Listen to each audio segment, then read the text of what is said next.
qu'est-ce qu'on observe? On observe que chacune de ces piles contient une valeur ou bien une indication qui diffère de l'une à l'autre. Par exemple, pour celle-là, on trouve 9V. Pour celle-là, on trouve 12V. Et pour celle-là, on trouve 1,5V. Pour celle-là, on trouve 6V. Et pour la dernière, par exemple, on trouve 4,5V. Que signifient ces valeurs ou bien ces indications qui portent les piles et qui dit piles dit les générateurs en général? Pour cela, on va faire une petite manipulation et on choisit deux lampes identiques. On dit deux lampes identiques et deux piles différentes. Donc on choisit par exemple la première pile qui porte l'indication 1,5V et la deuxième pile qui porte l'indication 4,5V. Et on réalise la manipulation suivante.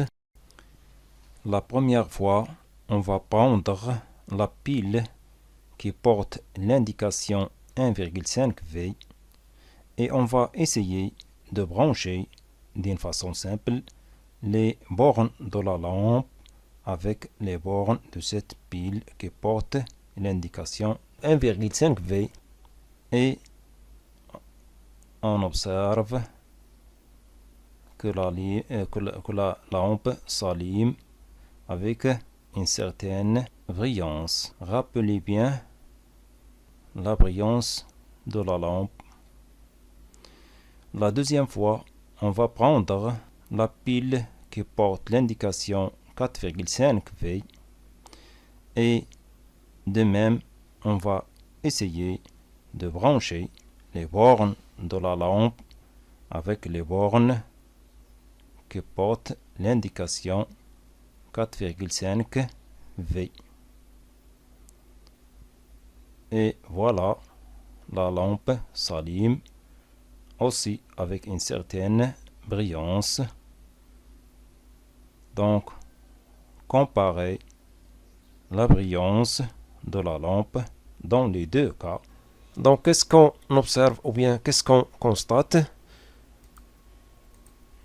On constate que la brillance de la lampe avec la pile qui porte 1,5V est plus faible qu'avec la pile qui porte l'indication 4,5V. On dit donc que la pile qui porte l'indication 4,5V porte entre ses bornes un effort plus grand que celui entre les bornes de la pile qui porte l'indication 1,5V. Cet effort s'appelle la tension électrique. Et puisque toutes les piles, c'est-à-dire tous les générateurs en général, portent des valeurs différentes, on peut dire que chaque générateur est caractérisé par une grandeur physique qui s'appelle la tension électrique de symbole U.